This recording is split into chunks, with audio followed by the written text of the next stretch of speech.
Yon, at welcome back again mga kalapatids dito sa Julius Loof. So for today's video mga kalapatids is ipapakita ko nga sa inyo yung ibon na binigay sa atin ni Boss Mapi mga kalapatids nung last vlog natin na nag-champion ng old bird category mga kalapatids. So meron pang isa, yung pinahiram sa atin ni CDT Loof na nagcha-champion rin ng YB category mga kalapatids. So kung gusto nyo makita yung ibon mga kalapatids, tara samahan nyo ko.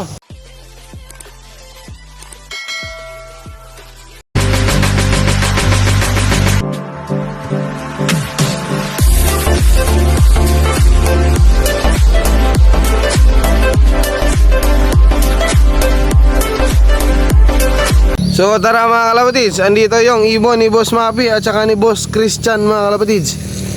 Dito yung ibon ni Boss Mapi mga kalapatids. Buksan lang natin. Ayan. Yan yung binigay sa atin ni Boss Mapi mga kalapatids.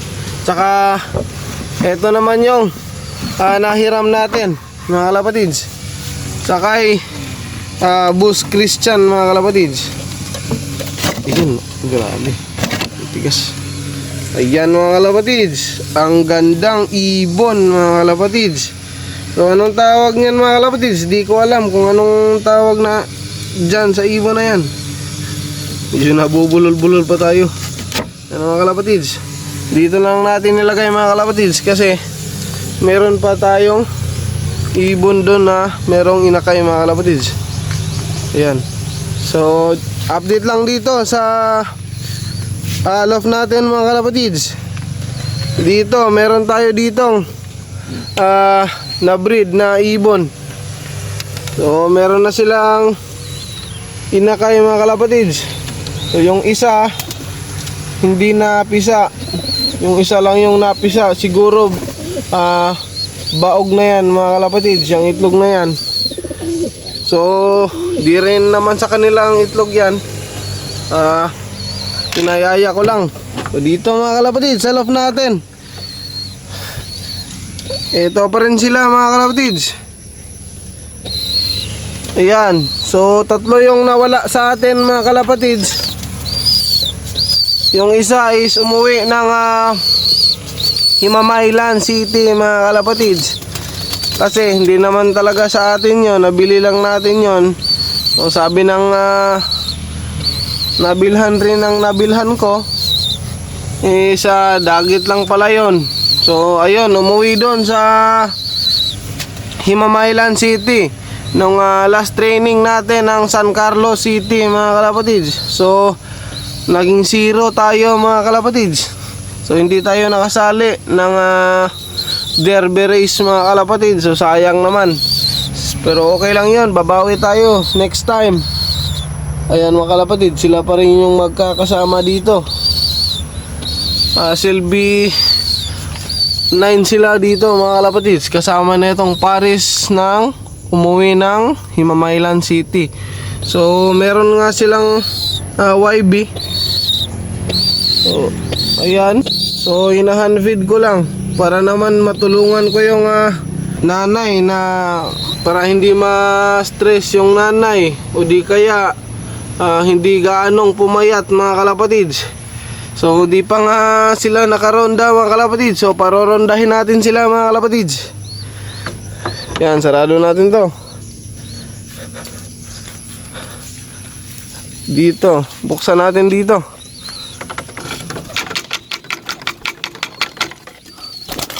Ayun mga kalapatids, sarado natin ulit.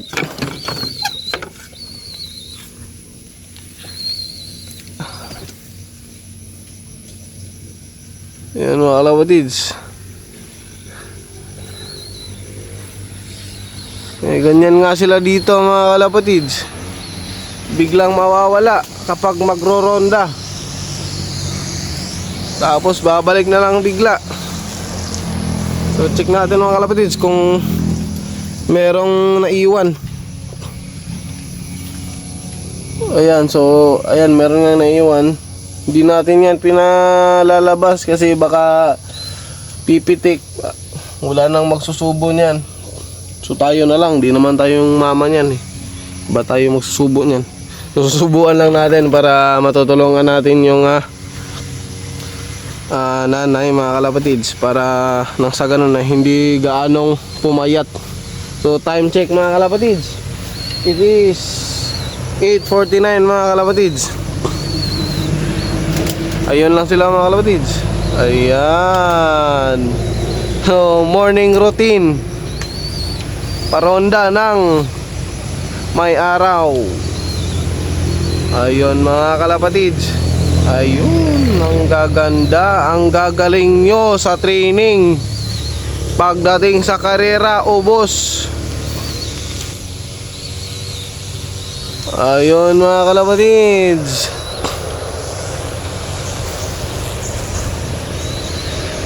Ayun.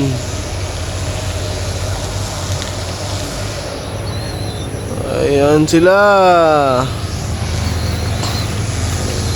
O, tamang paronda lang.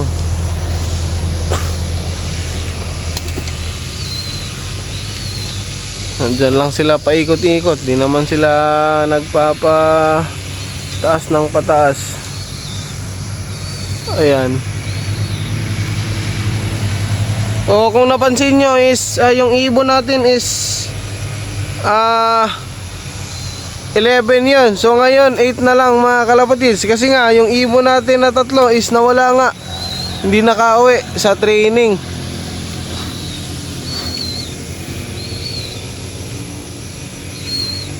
Ayan, mga kalapatids. Ayan. Ayan. Ayan. Diyan sila tumatambay, mga kalapatids. Kita nyo.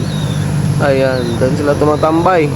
So dito na magtatapos yung video natin, mga kalapatids. Kung bago ka pa lang sa ating channel, so don't forget to like, share, comment, and subscribe. So click nyo na rin yung notification bell para lagi kang updated sa mga susunod ko pang video. Bye!